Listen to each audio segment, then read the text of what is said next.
Vidare tinokuchingamidzai zvekare kune chimwe chirongwa pano paZim Facebook Secrets and Confessions. Tadzoka zvekare nemamwe mamessages. Regedzai tibva tapinda mumamessages edu atadzoka takakubatirai. Hanzi makadi zvenyu mukoma. Ndinokumbirawo kuti munge muchindiposterawo nyaya yangu makavhika chitupa changu.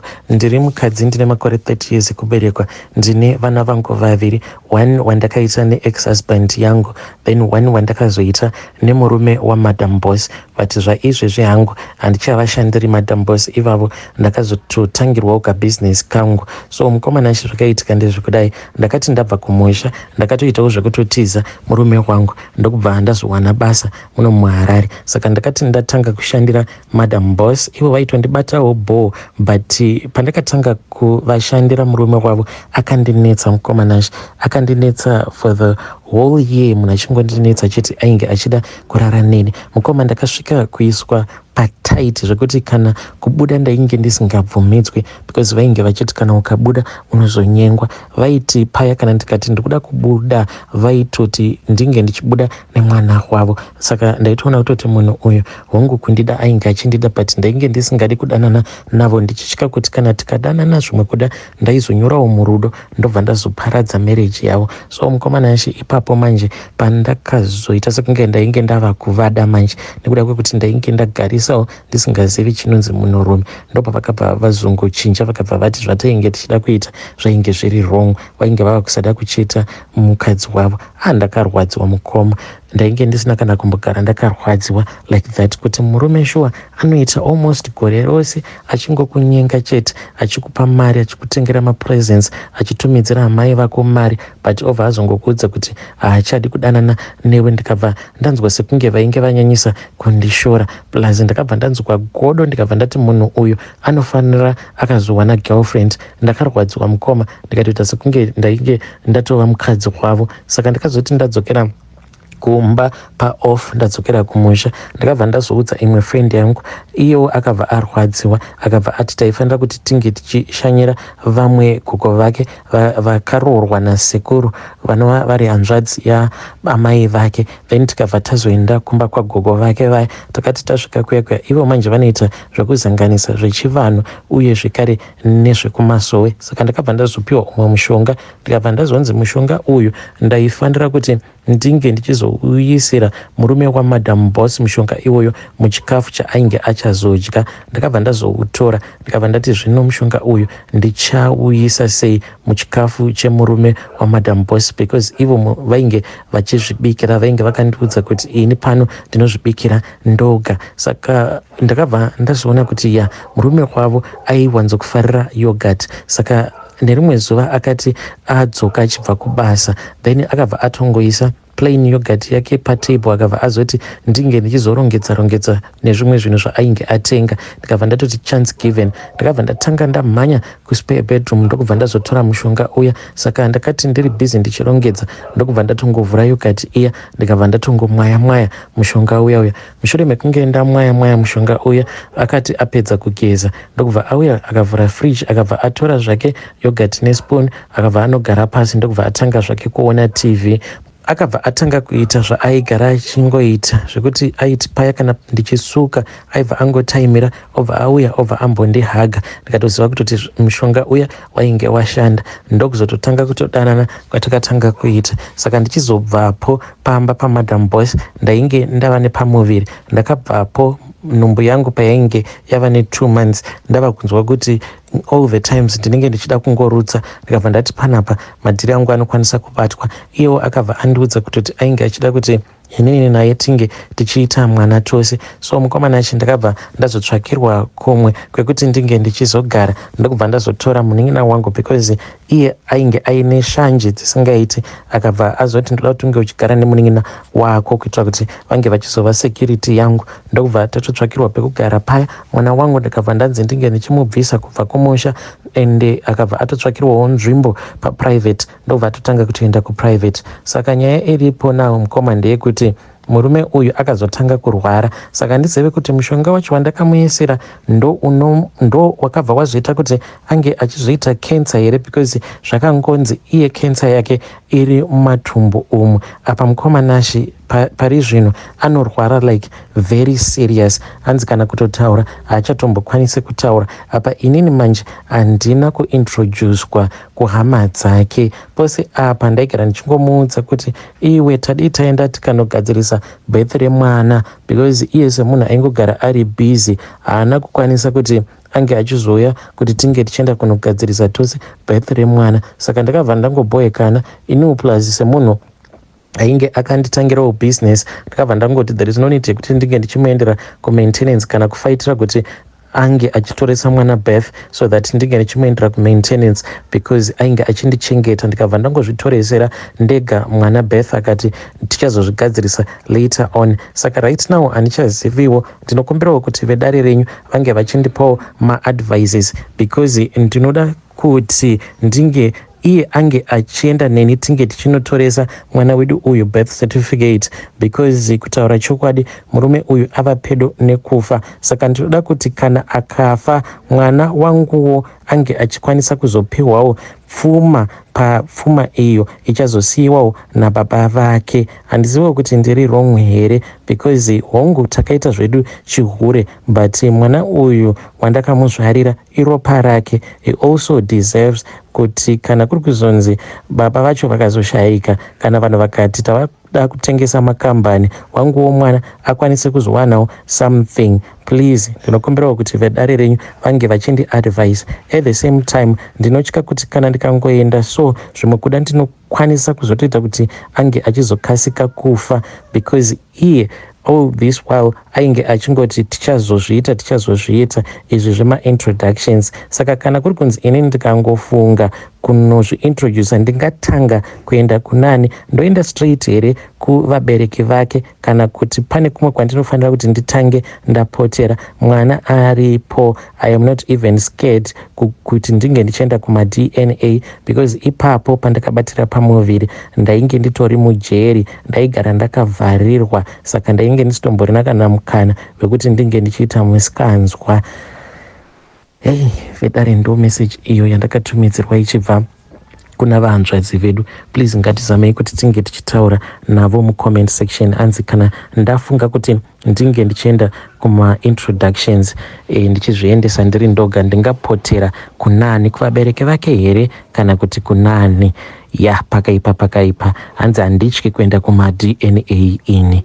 Yo, regedzai tibva taenda panyedu inotevera. Nyedu inotevera yakamira sekudai. Hanzi makadi zvenyu mukoma, ndinokumbirawo kuti muge muchindiposterawo nyaya yanguwo makaviga chitupa changu. So mukoma takabvawo kumusha tichizamawo kuti tinge tichigadzirisa nyaya, but mukoma Nashi nyaya yacho tikutoshaya kuti tingaigadzirisawo sei. Tambozamawo kuti tinge tichifamba, but hey mukoma, kwose kwatiri kuenda n'anga dzacho dzinobva dzazongoita sekunge dzinenge dzatogarwawo nemhepo yaamai, because dzinobva dzatanga kutishayinira. Apa semwana wangu ndine mwana ari kurwara, ndokusaka ndiri kungoramba ndichingopusha vamwewo veukama kuti tinge tichingofamba tiri tose. Ipapapa ndakatobva mukutengesa motikari yangu, ndokubva ndakumbira hama kuti dzinge dzichifamba neni kuti tinge tichimbozama kuti tinge tichinobatsirwa. So mukoma Nashi, mukufamba isusu takabata mukwasha.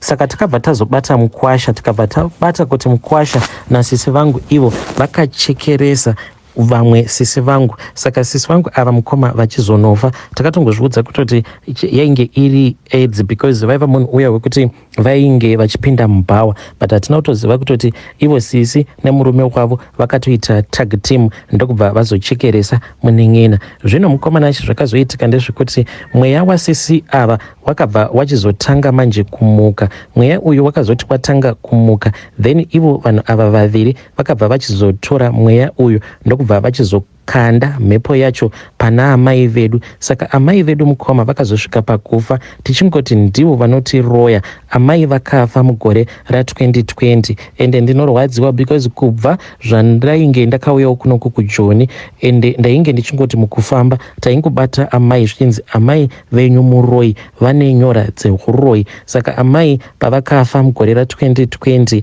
inini kana kurufu rwavo handina kuenda, ndaitoti muroi ngaafe, tinge tichizozorora. Saka mukadzi wangu iye akabva azoti chimirai hangu ndinge ndichienda, inini ndikabva ndati enda, asi kana ukawana chinenge chakuwana ikoko hameno hako. Saka mukomana She, nanhasi mwoyo wangu unorwadza. Zvino nyaya iripo ndiyoyo yekuti kwose kwatinenge taenda mukoma ipapapa takatombofamba kusvika mari yose iyo yandainge ndiinayo kusvika yapera, but nyaya dzatainge tichingoudzwa nyaya dzisina kana musoro, kunyazokuona kuti apa mari yangu yaendera mahara. Saka ndizivi kuti iye mukwasha naSisi kuti zvinhu zvavo here, kuti ndo zvine masimba here zvinokonzeresa kuti idzo.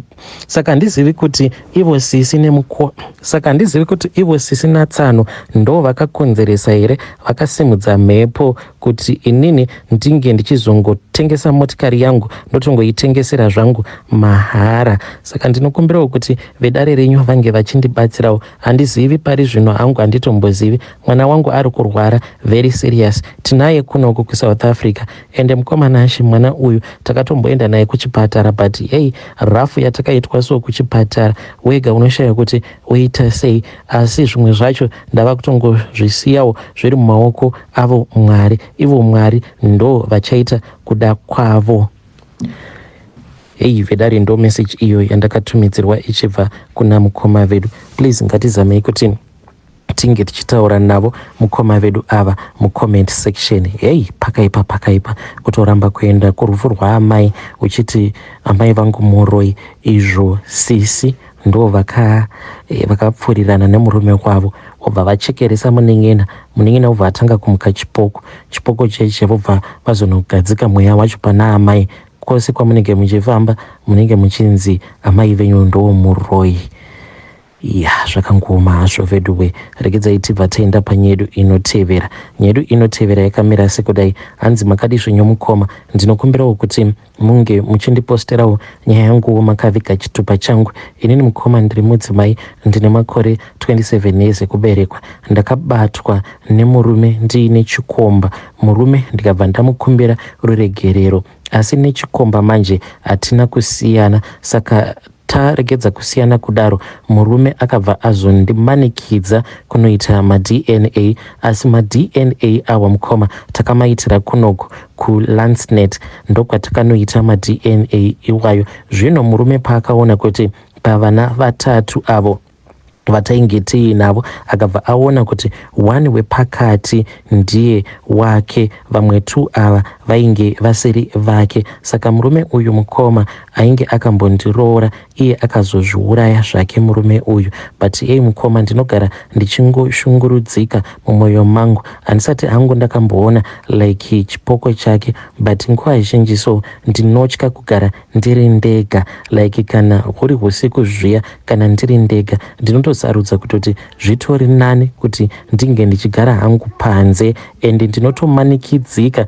kuti ndinge ndichishare room nasomeone else, even though munhu iye kana ndisingawirirani naye ndinotongosarudza kuti zviri nani kuti ndinge ndichishare room nasomeone else, because ndiri ndega ndinotya kugara ndiri ndega. Zvino nyaya iripo ndeyekuti ichi chikomba changu ichi mukoma chakasondivimbisa kudhara kuti icho ndaifanira kuti ndinge ndichizochimirira kuti chitange charambana nemukadzi wacho, but ndikuona kuti makore ari kungofamba. Murume wangu paakashayika inini ndainge ndiine 25 years, but still now ndinoti kana ndikataura nechikomba changu ndikabva ndachibvunza kuti asi nhaye iwe ko ingakwani zvawakandivimbisa kuti uchange uchizonditora ndobva ndazoita mukadzi wako, but iye manje anobva angonditi wava kundipa pressure. Handidi kuti ndinge ndichizoramba mudzimai wangu nedzimwe nzira dzekuti dzinobva dzazomakisa, vanhu vobva vatozviziva kutoti iwewe neni tanga tatogara tichitodanana,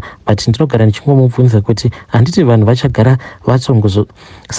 Saka iye anobva ati haadi kuti vanhu vange vachizviziva kuti tainge tagara tichitongodanana, but still mukomana She, mwana wangu uyo wekutanga wandakaita naye ndiye zvekare first born, because inini naye tainge tichidzidza pasame school. Saka ainge achitodanana neuyo akazova mukadzi wake, but inini manje mukoma ainge achidanana neni futi in secret ndokubva azondimitisa. Saka paakandimitisa ipapo akabva anditi kana ukangoya kumba kwedu ndinokuuraya. Mukoma ndakabva ndazongonyepera. Uyo akazova murume wangu ndiye wandakabva ndazongodanana naye zvema 2 minutes ndikabva ndatomunyepera kuti ndainge ndichiri mhandara, wandiwana ndichiri mhandara, saka ndava kutogara newe. Iye akabva atongobvuma, but ndichitoziva kutoti nhumbu iyoyo ngainge isiri yake. But pamwana wechinumber 2 at that time ndakabatira pamuviri patainge tiri kumusha.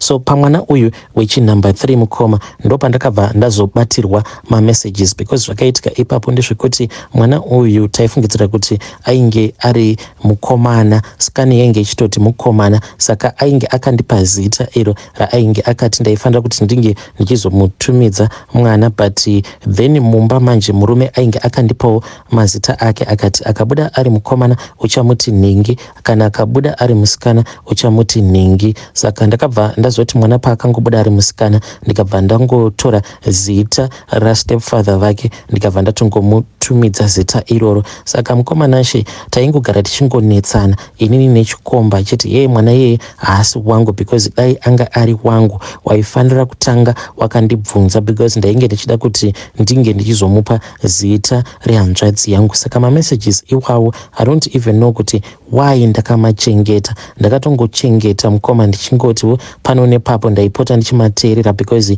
mashoko mamwe aakataura paaudio yacho akandirwadza mukoma, kuti ndiye munhu wandakatanga kuziva, ndiye murume wandakatanga kuziva, but now ava kundiudza kuti ndiri hure. Saka ndaingoti paya kana ndikanzwa sekunge ndinomusuwa ndobva ndatanga kuteerera maaudio aya ndichida kuzviudza kuti now I want to move on with my life. Saka pakazongoitika mistake, iye ndokubva azosangana nememory card riya randainge ndakachengetera maaudios acho iwayo ndokubva azomateerera. Akati amateerera mukoma ndakabva ndabvuta foni. Ndakangobvuta foni ndikabva ndatongobvisa poto pastove, ndikabva ndatongogadzika foni iyaya pastove ndokubva tatanga kunetsana tikanetsana, but ainge atoteerera akabva atonzwa kutoti mwana ainge asiri wake. Saka akabva azoti ainge achida kuti tinge tichinotesta vana kuti ange achiona kuti mwana uyu ainge ari wake here. Mukomanashi ndainge ndichitoziva zvangu kuti vana vaviri vainge vasiri vake, but iye ainge achiti kana tikasaenda kuma DNA ndinoudza hama dzangu. So ndakabva ndazotanga kushandirwa nevamwe madzibaba avo vakandiudza kuti ivo vainge vachazondiitira munamato kuitira kuti ma-DNA ange achizobuda achiti vana vacho vose ndeve my late husband, but mukoma zvikabva zvazobudawo nepamwe. Saka iye manje akati aona kuti vana vaviri vainge vasiri vake zvakabva zvazomurwadza mukoma. Ndakangoti one day pandakabuda ndichidzoka ndikabva ndatoona munhu ainge akatoremberera, ainge atozvisungirira. And right now uyu wacho akakonzeresa zvose izvi. Ndinoti kana ndikamubvunzawo kuti saka what are your plans, uri kumborongeiko neni nevana, iye anobva angoti ndichazokuudza. But ndaneta mukomanashi, ndaneta kungoramba ndichingodyirwa musaga. Hey, vedari ndo message iyo yandakatumidzirwa ichibva kuna vanzvadzi vedu. Please ngatizamei kuti tinge tichitaura navo vanzvadzi vedu ava mucomment section. Hey, vanhu vanoshuta madhirama kunze uko, asi please ngatitaure navo mucomment section. Hanzi murume wangu ndakangobuda panze ndichidzoka ndikatoona munhu atozvisungirira. Hey, zvakangoma, but dai vasinavo kudaro mukoma, at least vainge vakaitirwa mwana hwane. So he was supposed to be there for his son, but vakabva vanzwa kuti varemerwa. Pakaipa zvakangoma hazvo vedu we.